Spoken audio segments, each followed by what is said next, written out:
Hello friends, ओम श्री गणेशाय नमः। आप सभी का हमारी यूट्यूब चैनल पे हार्दिक स्वागत है। आज हम आपको शीतला अष्टमी की 3 पौराणिक कथाओं के बारे में बताएंगे।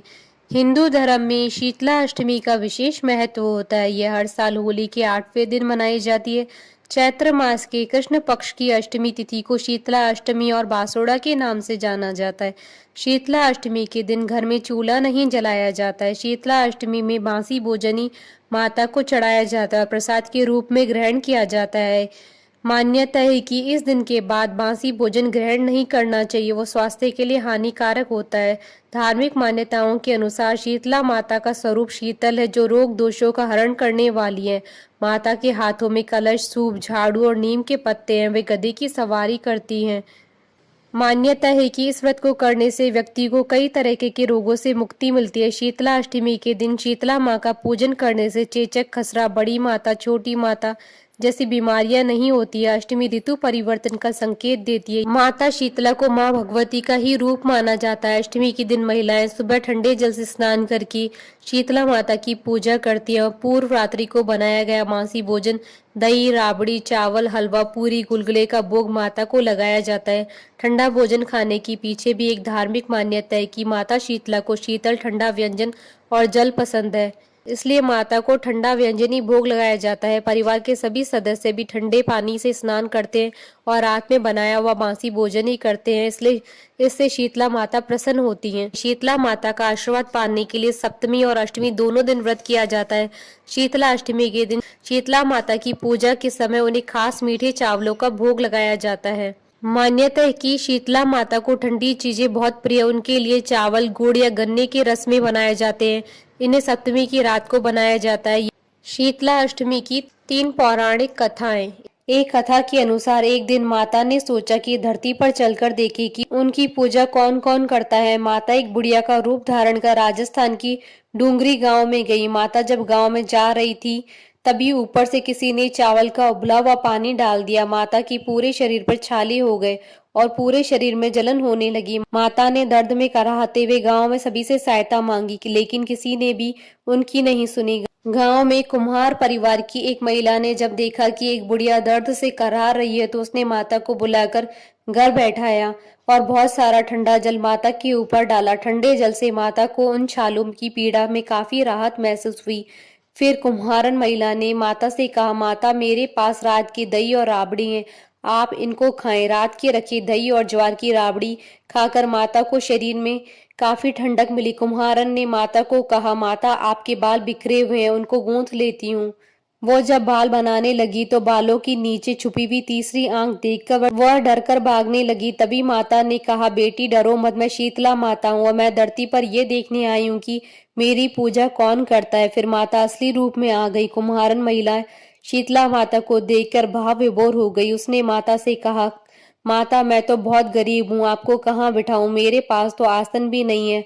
माता मुस्कुराकर कुम्हारन के गधे पर जाकर बैठ गई और झाड़ू से कुम्हारन के घर से सफाई कर डलिया में डालकर उसकी गरीबी को बाहर फेंक दिया। माता ने कुम्हारन की श्रद्धा भाव से खुश होकर वर मांगने को कहा। कुम्हारन ने हाथ जोड़कर कहा, माता, आप वर देना चाहती हैं तो आप हमारे डुमरी गांव में निवास करें और जो भी इंसान आपकी श्रद्धा भाव से सप्तमी और अष्टमी को पूजा करे और इस व्रत को रखे और आपको ठंडा व्यंजन का भोग लगाए, उसकी गरीबी भी ऐसे ही दूर करें। पूजा करने वाली महिला को अखंड सौभाग्य का आशीर्वाद दें।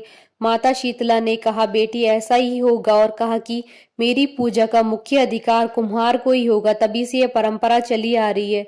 डूंगरी गांव का नाम अब शील की डूंगरी गांव से प्रचलित है, जहां माता शीतला का भव्य मंदिर बना हुआ है और सप्तमी पर मंदिर पर विशाल मेला लगता है। काफी संख्या में श्रद्धालु माता के दर्शन कर मनौती मांगते हैं और पूरी होने पर चढ़ावा चढ़ाते हैं। एक समय की बात है कि एक गांव में एक बूढ़ी माता रहती थी। उसी गांव में एक बार चैत्र कृष्ण अष्टमी के दिन शीतला माता के पूजन का आयोजन हुआ।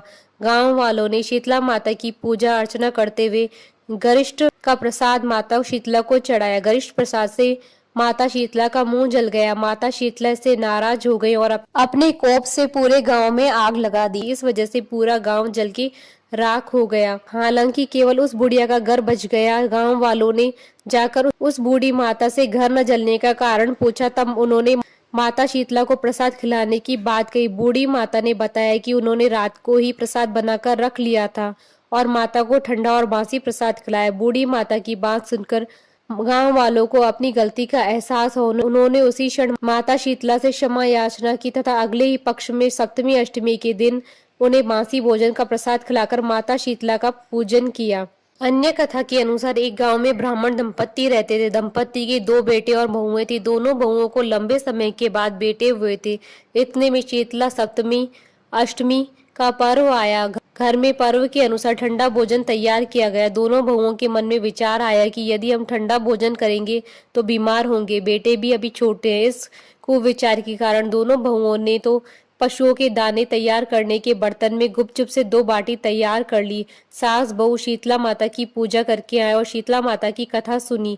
बाद में सास तो शीतला माता के भजन करने के लिए बैठ गई। दोनों बहुएं बच्चे रोने का बहाना बनाकर घर आईं। दाने के बर्तन से गरम गरम रोटला निकाले और चूरमा किया और पेट भर खाना खा लिया। सास ने घर आने पर बहुओं से भोजन करने के लिए बहुएं ठंडा भोजन करने का दिखावा करके घर के काम में लग गई। सास ने कहा, बच्चे कब से सोए हुए हैं, उन्हें जगाकर भोजन करा लो। बहुएं जैसे ही अपने बेटों को जगाने के लिए गई, उन्होंने उन्हें मृत पाया। ऐसा बहुओं की करतूतों के फलस्वरूप शीतला माता के प्रकोप से हुआ था। बहुएं विवश हो गई। सास ने घटना जानी तो बहुओं से झगड़ने लगी। सास बोली कि तुम दोनों ने अपने बेटों की बदौलत शीतला माता की अवहेलना की है, इसलिए अपने घर से निकल जाओ और बेटों को जिंदा स्वस्थ लेकर ही घर में पैर रखना। अपने मृत बेटों को टोकरे में सुलाकर दोनों बहुएं घर से निकल पड़ी। जाते जाते रास्ते में एक जीर्ण वृक्ष आया। यह खेजड़ी का वृक्ष था। इसके नीचे ओरी शीतला दोनों बहनें बैठी थी। दोनों के बालों में विपुल प्रमाण में जूं बैठी थी। बहुओं ने थकान का अनुभव भी किया था। दोनों बहुएं ओरी और शीतला के पास बैठ गई। उन दोनों ने शीतला ओरी के बालों से खूब सारी जूं निकाली। जुओं का नाश होने से ओरी और शीतला ने अपने मस्तक में शीतलता का अनुभव किया। कहा, तुम दोनों ने हमारे मस्तक को शीतल ठंडा किया है, वैसे ही तुम्हें पेट की शांति मिली। दोनों बहुएं एक साथ बोले कि पेट का दिया वही लेकर हम मारी मारी भटकती हैं, परंतु शीतला माता के दर्शन हुए नहीं है। शीतला माता ने कहा कि तुम दोनों पापनी हो, दुष्ट हो, दुराचारणी हो, तुम्हारा तो मुंह देखने भी योग्य नहीं है। शीतला सप्तमी के दिन ठंडा भोजन करने के बदले तुम दोनों ने गर्म भोजन कर लिया था। यह सुनते ही बहुओं ने शीतला माता जी को पहचान लिया। देवरानी जेठानी ने दोनों माताओं का वंदन किया। गिड़गिड़ाते हुए कहा कि हम तो भोली भाली हैं, अनजाने में हमने गरम खा लिया था। आपके प्रभाव को हम जानती नहीं थी। आप हम दोनों को क्षमा करें। पुनः ऐसा दुष्कृत्य हम कभी नहीं करेंगी। उनके पश्चाताप भरे वचनों को सुनकर दोनों माताएं प्रसन्न हुई। शीतला माता ने मृतक बालकों को जीवित कर दिया। बहुएं तब बच्चों को साथ लेकर आनंद से पुनः गांव लौट आई। गांव के लोगों ने जाना कि दोनों बहुओं को शीतला माता के साक्षात दर्शन हुए थे। दोनों का धूमधाम से स्वागत करके गांव में प्रवेश करवाया। बहुओं ने कहा, हम गांव में शीतला माता के मंदिर का निर्माण करवाएंगे। चैत्र माह में शीतला सप्तमी के दिन मात्र ठंडा खाना ही खाना चाहिए। शीतला माता ने बहुओं पर जैसी अपनी दृष्टि की वैसी कृपा सब पर करे। श्री शीतला माँ सदा हमें शांति, शीतलता तथा आरोग्य दिए। शीतला माता के मंत्र, ओम ह्रीं श्रीं शीतलाय नमः। शीतलाय नमो नमः। बोलिए शीतला माता की जय। आशा करती हूँ कि आपको शीतला अष्टमी की व्रत कथा का ये वीडियो पसंद आया होगा, तो आप इस वीडियो को अधिक से अधिक लाइक और शेयर कीजिएगा ताकि सभी भक्तों को इस वीडियो का लाभ प्राप्त हो सके। आप हमारे चैनल को सब्सक्राइब जरूर कीजिएगा अगर अब तक नहीं किया है तो, ताकि आप और हम कनेक्टेड रहें। साथ ही प्रेस करना ना भूलिएगा बेल आइकन को, जिससे नए वीडियो से रिलेटेड नोटिफिकेशन आपको तुरंत प्राप्त हो सके। ओम श्री गणेशाय नमः।